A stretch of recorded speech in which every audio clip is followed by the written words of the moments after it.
The following was recorded in front of a live studio audience at the Studio 21 Podcast Cafe. This is the United Podcast Network.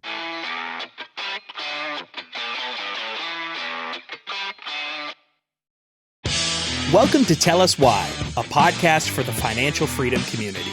If you're looking to succeed in your quest for financial freedom, make sure you join us every week as we, along with our guests, discuss different stories of success, how they were achieved, and how you can do the same. And of course, we ask them to tell us why.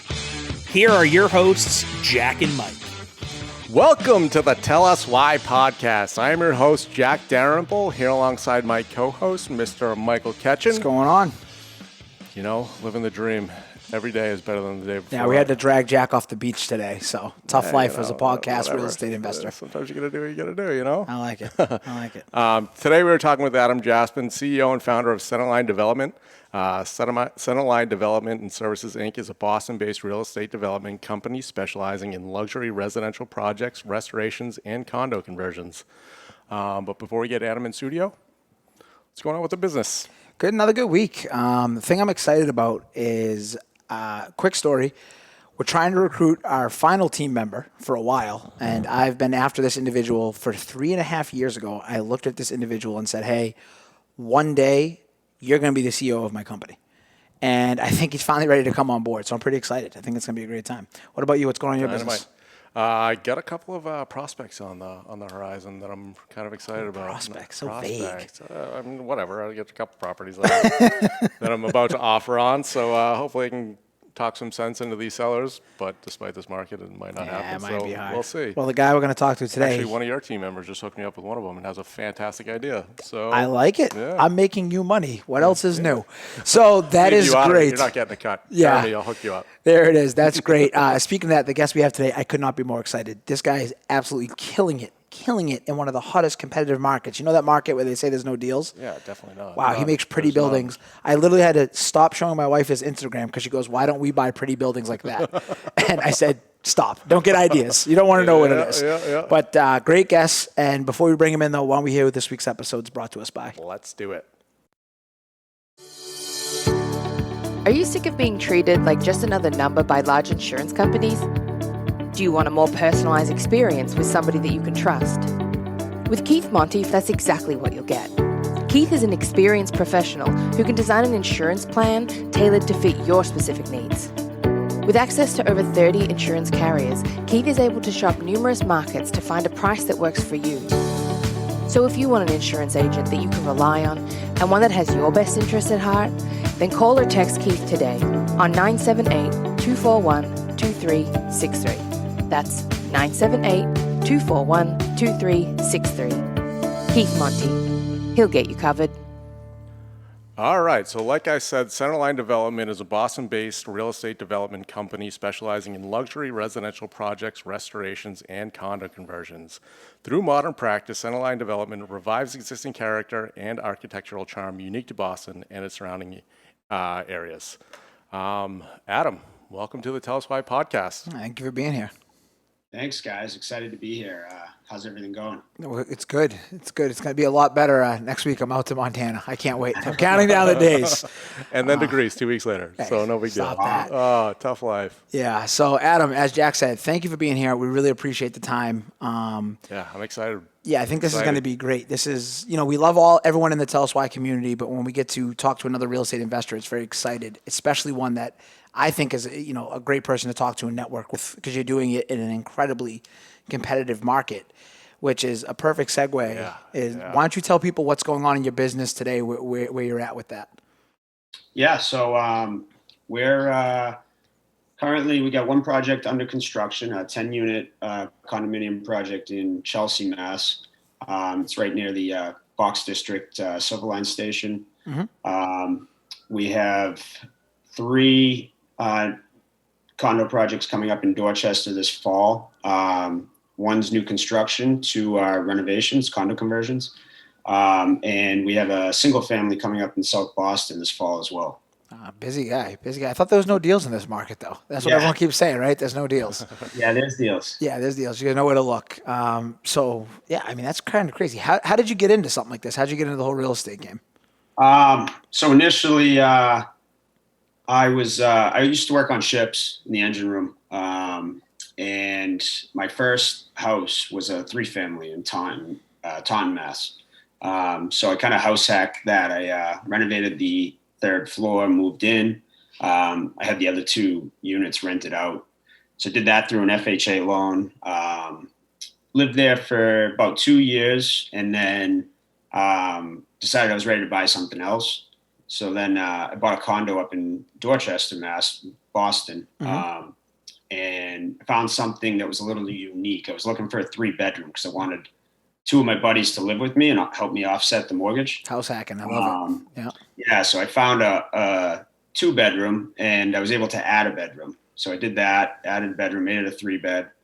Those guys lived with me for a few years. That was a huge value add. We've since moved on. They don't live with me anymore. But, can we jump in right there with a question? Because we're getting a lot of answers and questions in the community about house hacking. And I think you just said something that I want to dive in real quick, where you're in a luxury market out in Boston, house hacking. So to explain that to people real quick, if you don't mind divulging general numbers, what was your mortgage and what were you renting those rooms out for? Yeah, so where I bought was in an evolving market in Boston. Dorchester is the largest neighborhood in Boston. So it's really unique.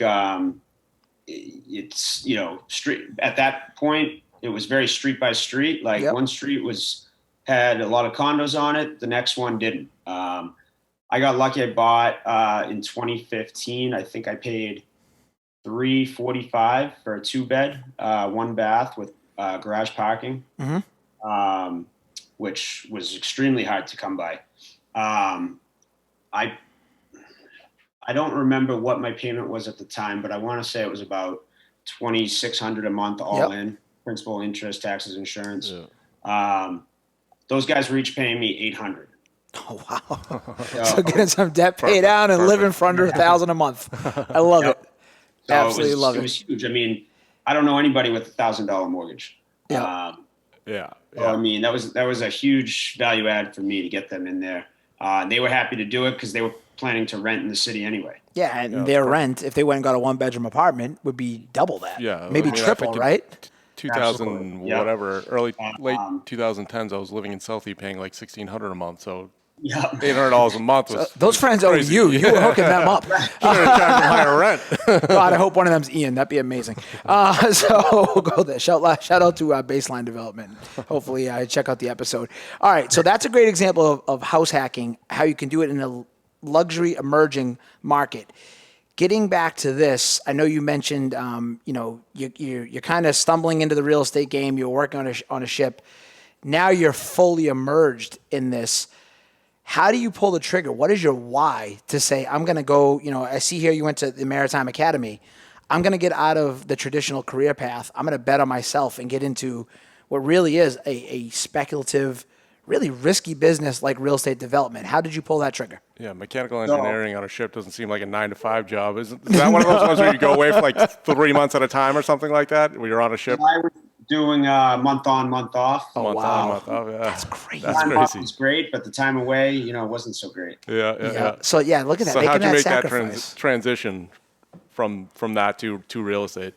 So, like Mike was saying, so I started to get more involved in it, and my interest just kept growing. Then I discovered Bigger Pockets.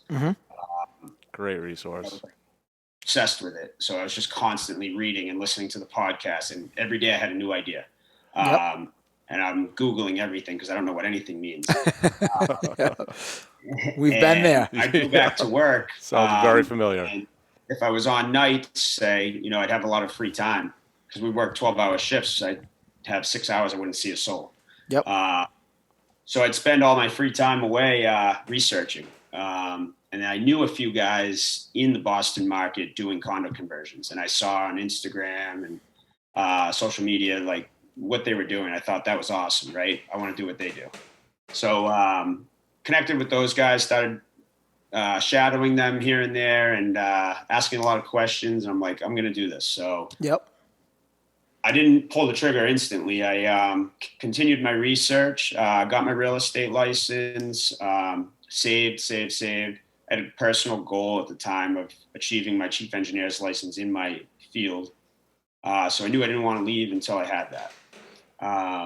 So I got through that point, surpassed that, and I said, okay, now it's time to make the move. So in May of 2018, I decided, all right, I'm done. I got enough money stocked away. I can make it for a year. Yeah. That's awesome. And I think there's so many things that if you go back and listen to this episode, that perfectly personifies everything we've been talking about in the community. Yeah. He mapped out a plan. He used the same 24 hours. How often do we talk about that? We all get the same 24 hours. He's on a ship. He could have been hanging out. He could have been playing cards. He could have been binge watching Netflix. I'm sure, he had some fun, but he's taking the time to invest in himself first and foremost. It's the book reading. It's the podcast. It's the conversations, learning about this. So he's got that lifestyle design. And now they look up, they say, hey, big successful developer on Instagram, because he is. Yeah, they don't see the process. They see the results. And everything you just said perfectly encapsulated process will produce results. Don't just focus on the end outcome. Yeah, I mean, listening to his story sounds very familiar to my own journey. Like I was doing the same. I mean, I wasn't on a ship for a month at a time, but commuting to work every day, I was listening to podcasts. At work every day, I was listening to podcasts, going on bigger pockets, doing the same exact things you were. So listening to that, it's very familiar from my perspective. But I guess moving on a little bit, what was behind the motivation to quit? I guess tell us your why behind it. Yep. Yeah. So I mean, a big part of it was time. Like I said, working a month on, month off. Your time off is pretty amazing. I mean, I'm home for a month and can do whatever I want. But then that day you go back, I mean, that's like the worst Monday morning ever. You're going away for a month. It's the first Monday out of 29. So it was tough. And my now fiance, we had been together for a couple of years and living that lifestyle of being home and gone half the year. That puts a strain on a relationship too. It's tough to, keep moving forward. So I was kind of looking for my next move, and I had briefly tried shoreside work. Worked in a power plant, worked as a director of or assistant director of engineering for a large hotel. Went back to sea because I hated it. So I knew that wasn't for me. So I was like, I need to do something on my own. Yeah. And that's how I made my move towards, development. But I was also slowly building a rental portfolio along the way too. And doing that allowed me to make that jump. Yep. Yep. So obviously, I think on top of what you just said right there, not only did you have the year of reserves, looking at your monthly bills, knowing how much you need, you also had a couple of rental properties to supplement the income. And on top of which, I'm guessing whatever degrees or whatever goes with being the engineer, we don't talk about that enough, but it's a common thread in your story, in my story, and in Adam's story. Your worst case scenario is you just go back to the reality you were living and you try again. Right. And we're all so afraid to pull the trigger, to bet on ourselves, to try to live our why. Yeah. When in reality, we just go back to our reality. Yeah. Like it seems scarier than what it is. And that perfectly personifies it. And again, you've heard from Adam, you've heard from Josh a couple of weeks ago, all the people we're talking to, and all the guests we'll have in the future. Usually when you bet on yourself, it usually tends to work. And it's because these type of people, again, are focused on processes and systems that lead to results to design that lifestyle. So that was a great answer. Yeah, I mean, it's not like you haphazardly jumped into it or anything. I woke up one day, hey, I'm going to go build condos. I mean, it's years of savings that allowed me to be able to do something like that too, and like invest in my first property, acquire a bunch of rentals and things like that. Like people love, like you said, alluded to earlier, it's not an overnight thing. Like they see you on Instagram, like I love your Instagram. There's tons of beautiful houses on there, condos, and the Dorchester market, which I love going through anyway. They don't see the inspection we were talking about before the call, where he's got to get out there and risk tens of thousands of dollars to figure out complicated machines I didn't even know existed. Oil, water separators. That's the type of stuff they don't see, which leads to really the next two things I want to dive into. This market is insanely hot. I mean, you are literally, I'm in hot markets. You're in the damn frying pan. Any tips you have? How are you finding these deals for out there? How would you tell someone to get started finding these deals? Yeah, networking is definitely number one. When I was first getting started, I'd done a lot of research, and Bigger Pockets is great, but it's not specific to the Boston market, obviously. And a lot of the methods on Bigger Pockets, I think, probably you find more success with outside of this market in more rural areas. Sorry, just hopping in on that note. I absolutely 1,000% agree with that. That's why I originally started investing out of state. Started my investment portfolio in Florida. Okay. So you're 100% right with that. Yep, the So rural. I tried those methods and I was striking out left and right. And then the more I met other real estate professionals, specifically wholesalers and agents that specialized in multifamily, the more deals started to come my way. Now I get hit up every day about properties, more deals than I can even analyze. Right now where we don't even want a deal in my inbox, especially on Instagram, I'm flooded all the time with, obviously they're not all deals, but potential deals come in weekly. Because of you taking the time to build that networking, Yes. which leads to being out there, which leads to people knowing, hey, this is an opportunity that might make sense for you. And I think you hit the nail on the head. A lot of times it won't be, but now they're doing the part for you, right? Things are coming to you. And that's really that flywheel effect. I remember when we got our very first deal, when it felt like we were never going to get one. And then after you do your first one, you go, oh my God, I'm going to find another one. Now, I can't tell you the last time I worried about having deals. Now I'm worried about, where's my money? How am I going to go find $100 million? Like, it goes with time. And again, it goes back to, we're such an instant gratification culture, which you just said, you're hitting that part, which leads to the next big item me and Jack really wanted to talk to you about. How did COVID impact your business where you're on the home sales development, the amount of liquidity going out there and all that uncertainty? I know how it affected us as landlords, and I know you have some rentals, but on the building and developing side, that had to be a scary time. How'd you get through that, and how did that impact your business moving forward? Yeah, so it was really scary in the beginning because there was so much unknown, right? Things were happening really fast. Shutdowns were happening. We didn't know where we were going to stand, and we were in the middle. Ian and I were partnering on a project in Jamaica Plain. We were in the middle of it. We had just wrapped up a project in Dorchester that we were nervous we might not be able to sell. Yeah. Luckily, that was March of 2020, our listing team crushed it, and they sold all 3 of those units within like 2 weeks. Awesome. And then COVID got worse, right? Things got very significant. And we had complete shutdown of construction in Boston. So our project in JP sat idle for about a month. I forgot about that.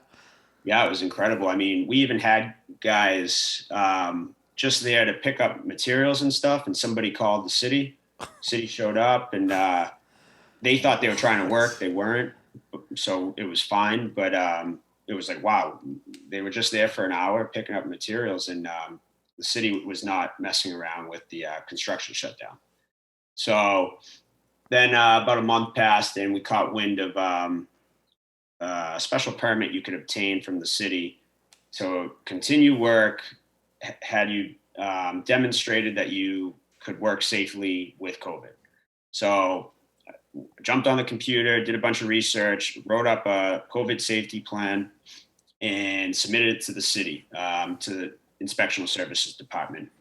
Next day, we were clear to work. So we were back off to the races. Guys all had to wear masks. I had to post signage everywhere. Wow. Had to keep, sanitation, hand sanitizer on site, and just make sure that everybody was being conscious of COVID. So we were pretty lucky. We only had a month downtime. I had guys reaching out to me left and right once they found out we were back to work. How'd you do it?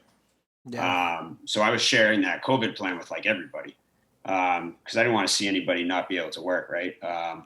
So we got moving, and then the next big thing was material costs started going through the roof, and that crushed our budget.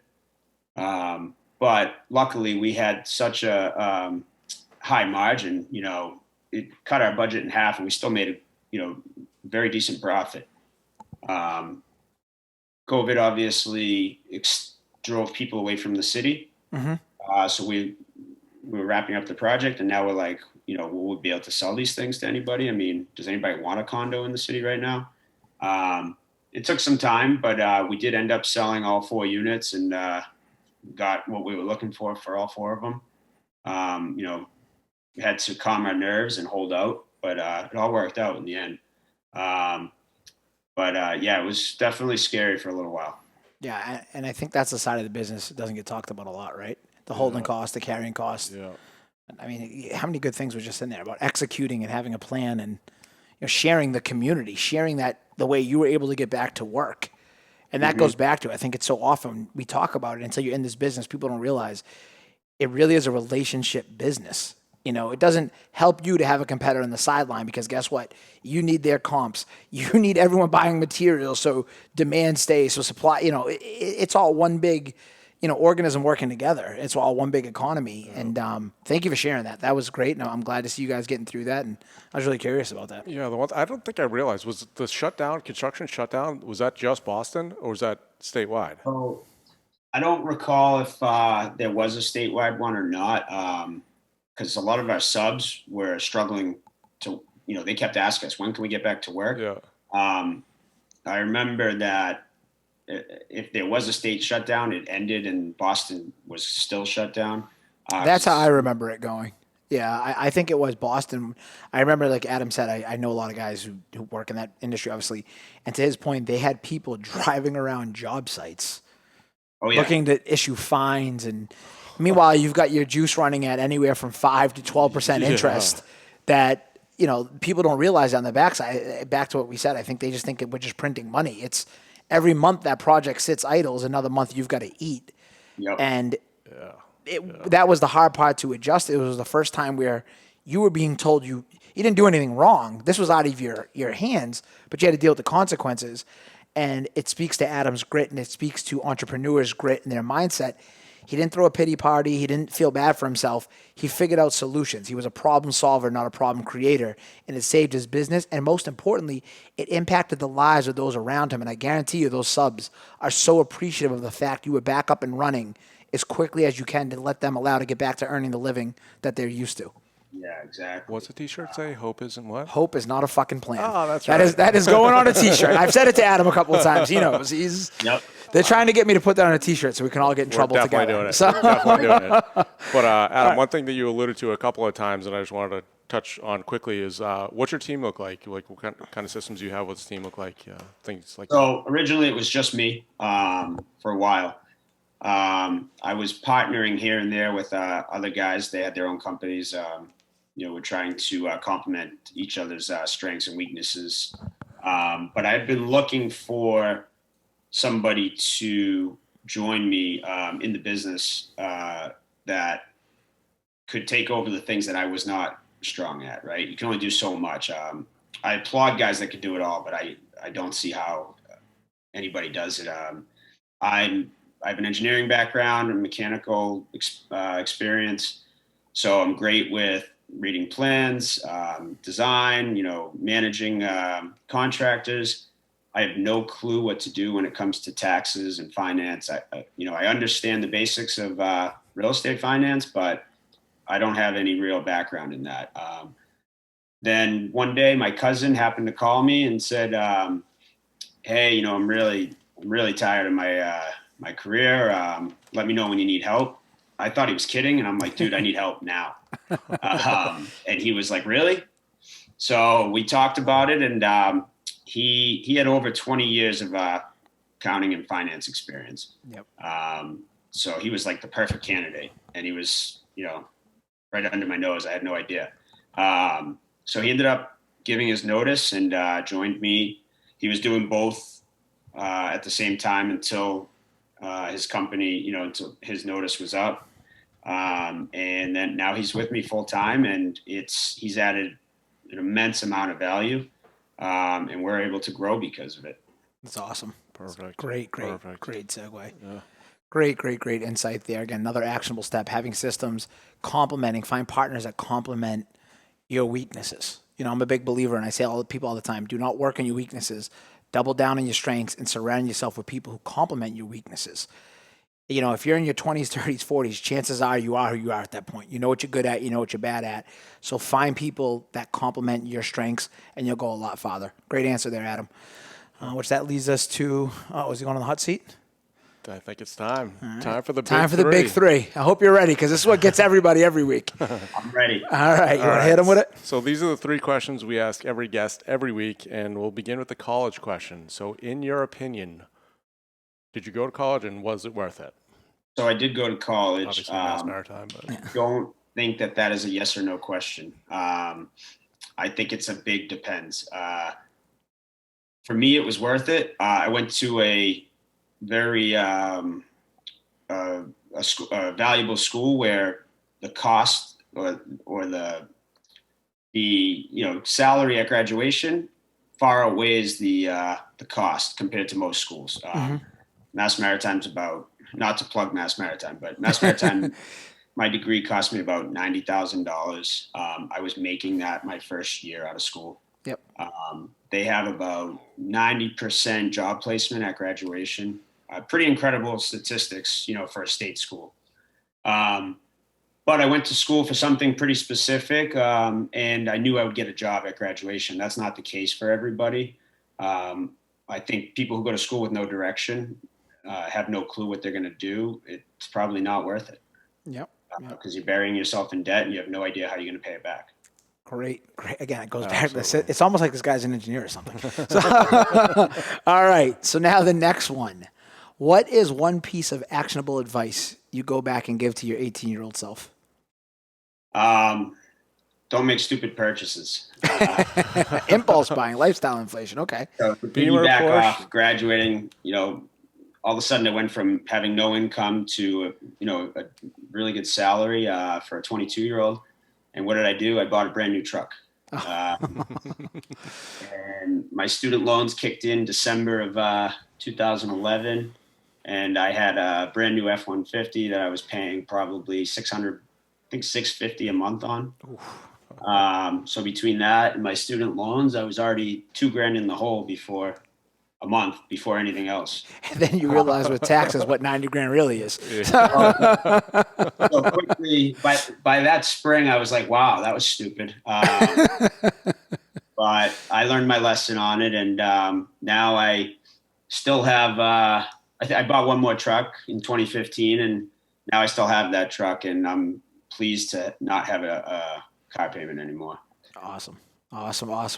Great advice. We've all been there. Yep. All right, hit him with the hard one. Regret my car purchase as well. Oh, yeah. But moving on to the 90-year-old question, what is one thing you would want your 90-year-old self to say to you? I want my 90-year-old self to say that I'm so glad I did those things, that, whatever it is. I don't want to be 90 and regret not doing something that I knew I wanted to do, and I just never got around to doing it. So, obviously you want to be wise with your money, but, go on vacation, take a ski trip, go out, whatever it is, be responsible, but don't let time pass you by, Absolutely. Life on its terms, time, freedom. Yep. That's awesome. Adam, where can people learn more about you? Where can they connect with you? Instagram. We're very active on Instagram. It's at Centerline_development. Anybody can reach out to me there. I'll happily respond, have a conversation, meet for coffee, whatever. You can also check out our website. It's centerlinebuilds.com. And there's plenty of information there as well. That's awesome. Perfect. Any parting words for the Tell Us Why community? Time is money. Yes, it is. Go back and listen to that 100 times. Adam, thank you so much for being here. We'll link you in the show notes. Excellent guest. Episode gave a ton of knowledge and insight. This is exactly what we're looking to do. So thank you again for being here. Appreciate Thanks it. for having me, guys. I appreciate it. Thank you. All right. Thanks, Adam. All right. So if you don't already follow us on social media, you can find us on YouTube, Facebook, Instagram, LinkedIn, Twitter, basically every social media platform there is. All the links will be in the description below. And if you're new and just listening for the first time, please head over. Yeah, Why are they waiting? What's wrong with you? Get on it. Head over to our YouTube and subscribe. Yeah, iTunes, Spotify, Podbean, everywhere you listen to podcasts. Please leave a rating and review. It really helps. Spread the word. Help us build the financial freedom community. And even better, if you're in the New Hampshire area, come to the Studio 21 Podcast Cafe in Salem, New Hampshire on Wednesdays. We record most Wednesdays, and we'd love to have you in audience. And head over to the Tell Us Why store. Get some swag. Hashtag bet on yourself. Dry fit's coming. Hoodies coming. Calculator. That's what I got. Oh, the calculator. The Tell Us Why Financial Freedom Underwriting Calculator is coming. More on that soon. No, it's not. Yes, it is. All right, what else we got? We out of here? All right, we'll wrap it up with the quote of the week. It's a Kiyosaki again, but whose is this? Jake's? Crystal's? Let's go. Somebody's. Financial freedom is available to those who learn about it and work for it. Awesome. And he didn't butcher it. No, I slowed down on that one. Thanks, everybody. Screw you all. This is it. That's it for today. Be sure to join us until next week's episode. He messed it up. So Bet on yourself.